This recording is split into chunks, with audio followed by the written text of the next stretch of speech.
Welcome to bake shop creations. ഇന്ന് നമ്മൾ ചെയ്യാൻ പോകുന്നത് ചോക്ലേറ്റ് സ്പോഞ്ച് കേക്ക്. അപ്പം ഒരുപാട് പേർക്കുള്ളൊരു ബുദ്ധിമുട്ടാണ് സ്വന്തമായിട്ട് വീട്ടിൽ മിക്സി മെഷീനോ വിസ്കോ ഒന്നുമില്ലാത്ത ആൾക്കാർ. ഇലക്ട്രിക് കേട്ടോ, നമ്മൾ ഉപയോഗിക്കുന്നത് കുക്കിംഗ് മെത്തേഡാണ്. അതുകൊണ്ട് നമുക്ക് വിസ്കോ മിക്സിംഗ് ബോളോ ഒന്നും വേണ്ട.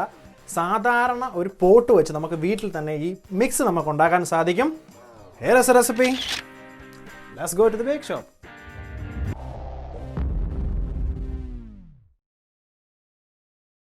ആദ്യമേ തന്നെ നമ്മൾ ഡ്രൈ ഇൻഗ്രീഡിയൻസ് എല്ലാം നമുക്ക് ഒരുമിച്ചിടാം. അതിനുശേഷം നമ്മുടെ പാനിലോട്ട് ചോക്ലേറ്റ് ഇടുക, വെള്ളം ഒഴിക്കുക, അതുപോലെ തന്നെ ബട്ടറും ഇടുക. നമ്മൾ ഈ ചെയ്യുന്നത് കുക്കിംഗ് മെത്തേഡ് ആയതുകൊണ്ടാണ് നമ്മളിങ്ങനെ ചെയ്യുന്നത്. അപ്പം നമ്മൾ ഇനി ഇത് ചെറുതായിട്ട് ഒന്ന് ഹീറ്റ് ചെയ്ത് ഇതൊന്ന് മെൽറ്റ് ചെയ്തെടുക്കണം. ഇത് മെൽറ്റ് ചെയ്താൽ മാത്രം മതി. ഒരു കാരണവശാലും നമ്മുടെ ലിക്വിഡ് ബോയിൽ ചെയ്യാൻ പാടില്ല. നമ്മുടെ ഡ്രൈ ഇൻഗ്രീഡിയൻസ് നമ്മൾ ഈ ലിക്വിഡിലോട്ട് ഇട്ട് കഴിയുമ്പോഴത്തേന് അത് അന്നേരം തന്നെ ആക്റ്റീവ് ആവും. അങ്ങനെ ആക്റ്റീവ് ആയി കഴിഞ്ഞാൽ ബേക്ക് ചെയ്യുമ്പോഴത്തേന് ചോക്ലേറ്റ് സ്പോഞ്ചിൻ്റെ സ്ട്രക്ചർ നമുക്ക് കിട്ടാതെ വരും. അത് അവോയ്ഡ് ചെയ്യാനാണ് നമ്മൾ ചെറുതായിട്ട് വാം ചെയ്തെടുക്കുന്നത്. നമ്മൾ ഡ്രൈ ഇൻഗ്രീഡിയൻസ് എല്ലാം ഒന്ന് ശരിക്കും മിക്സ് ചെയ്ത് കൊടുക്കാം. അത് എല്ലായിടത്തും എത്താൻ വേണ്ടിയാണ്. അതിനുശേഷം നന്നായിട്ട് ഒന്ന് അരിച്ചെടുക്കുക. 1-2 തവണ ചെയ്താൽ അത്രയും നല്ലതാണ്. ഇങ്ങനെ ചെയ്യുന്നതിലൂടെ നമ്മുടെ എല്ലാ ഇൻഗ്രീഡിയൻസും ഒരുപോലെ എല്ലാ ഭാഗത്തും എത്തും. അതുപോലെ തന്നെ നമുക്ക് ലംസ് ഇല്ലാതിരിക്കാനും ഇത് നമ്മളെ സഹായിക്കും. ഇടയ്ക്കൊന്ന് നമ്മുടെ ചോക്ലേറ്റും ബട്ടറും അതുപോലെ തന്നെ നമ്മുടെ ഷുഗറും ഇട്ട മിക്സർ നന്നായിട്ടൊന്ന് ഇളക്കി കൊടുക്കാം. അത് ജസ്റ്റ് മെൽറ്റ് ആവാൻ വേണ്ടിയാണ്.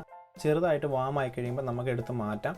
എന്നിട്ട് താഴെ വെച്ച് ബാക്കിയുള്ളത് മിക്സ് ചെയ്താൽ മതി. കാരണം ആ വെള്ളത്തിൻ്റെ ചൂട് കൊണ്ട് ബട്ടറും ചോക്ലേറ്റും നന്നായിട്ട് മെൽറ്റ് ആവും. ഞാൻ ബേക്ക് ചെയ്യുന്നത് ഷീറ്റ് കേക്കാണ്. അതുപോലെ തന്നെ ഞാൻ നമ്മുടെ ബട്ടർ ബ്രഷ് ചെയ്യുന്നുണ്ട്. അപ്പോൾ നിങ്ങളുടെ ഈ ബട്ടർ ഇല്ല എങ്കിൽ ഓയിലാണെങ്കിലും മതി.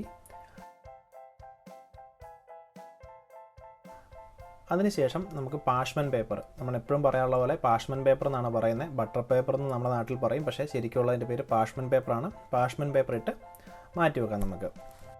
ഇപ്പം നമ്മൾ ചെറുതായിട്ട് ചൂടാക്കി വെച്ചിരിക്കുന്ന ചോക്ലേറ്റ് ലിക്വിഡ് നിങ്ങൾക്ക് കാണാം. ആ ബട്ടറും അതുപോലെ തന്നെ ചോക്ലേറ്റും ഷുഗറും നന്നായി മെൽറ്റായിട്ടുണ്ട്. ഒട്ടും ടെമ്പറേച്ചർ ഇല്ല അതിന്. ഇനി കുറേശ്ശെ നമുക്ക് നമ്മുടെ ഡ്രൈ ഇൻഗ്രീഡിയൻസ് അതിലോട്ട് ആഡ് ചെയ്ത് നന്നായിട്ടൊന്ന് മിക്സ് ചെയ്ത് കൊടുക്കാം. എല്ലാ ഭാഗത്തും നമ്മുടെ ഡ്രൈ ഇൻഗ്രീഡിയൻസ് എത്തിയെന്ന് ഉറപ്പ് വരുത്തിയതിന് ശേഷം നമുക്ക് എഗ്ഗ് ആഡ് ചെയ്യാം. എഗ്ഗ് ആഡ് ചെയ്യുമ്പോൾ പ്രത്യേകം ശ്രദ്ധിക്കേണ്ട ഒരു കാര്യം എന്ന് വെച്ച് കഴിഞ്ഞാൽ നമ്മൾ ഓരോ എഗ്ഗ് വീതം ആഡ് ചെയ്യാൻ പാടുള്ളൂ. അത് ശരിക്കും ആ എഗ്ഗ് എല്ലായിടത്തും ചെല്ലാൻ വേണ്ടിയിട്ടാണ് അങ്ങനെ ചെയ്യുന്നത്. സ്ലോ ആയിട്ട് മിക്സ് ചെയ്ത് ആ എഗ്ഗ് അതിലോട്ട് ഫോൾഡ് ചെയ്യുക. ഇപ്പോൾ കൈകൊണ്ട് ചെയ്ത് കഴിഞ്ഞാൽ നമുക്കത് കൃത്യമായിട്ട് ചെല്ലത്തില്ല. അതുകൊണ്ട് ഞാൻ വിസ്ക്കാണ് ഉപയോഗിക്കുന്നത്. നമുക്ക് 1 by 1 ആയിട്ട് നമ്മുടെ എഗ്ഗ് അതിലോട്ട് ആഡ് ചെയ്ത് നന്നായിട്ട് മിക്സ് ചെയ്ത് കയറ്റാം. ഷീറ്റ് കേക്കിലാണ് ഞാൻ ചെയ്യുന്നതെങ്കിലും നിങ്ങൾക്ക് കേക്ക് മോൾഡിൽ നിങ്ങൾക്ക് ചെയ്യാവുന്നതാണിത്. ഇപ്പോൾ ആ എഗ്ഗ് ആഡ് ചെയ്തപ്പോൾ നിങ്ങൾക്ക് കാണാൻ സാധിക്കും നല്ല ഷൈനിങ് ആയി. ഒട്ടും ചൂടില്ല, അതുകൊണ്ടാണ് അങ്ങനെ കിട്ടുന്നത്. നമുക്ക് ചൂടായി കഴിഞ്ഞാൽ നമ്മൾ ഒഴിക്കുന്ന ആ എഗ്ഗ് ഓംപ്ലേറ്റ് ആയി പോകും കേട്ടോ. അതാണ് ഞാൻ പ്രത്യേകം പറയുന്നത്. ഒരു കാരണവശാലും നമ്മുടെ ലിക്വിഡ് ബോയിൽ ചെയ്യാൻ പാടില്ല എന്ന് പറയുന്നത്. ഇനി നമുക്ക് നമ്മുടെ ടേബിളൊക്കെ ഒന്ന് നന്നായിട്ട് ക്ലീൻ ചെയ്യാം. അതിനുശേഷം നമ്മൾ എടുത്തു വച്ചിരിക്കുന്ന ബേക്കിംഗ് ഷീറ്റിലോട്ട് നമുക്ക് നമ്മൾ ഉണ്ടാക്കിയ ചോക്ലേറ്റ് മിക്സ്ചർ നമുക്ക് ഒഴിക്കാം.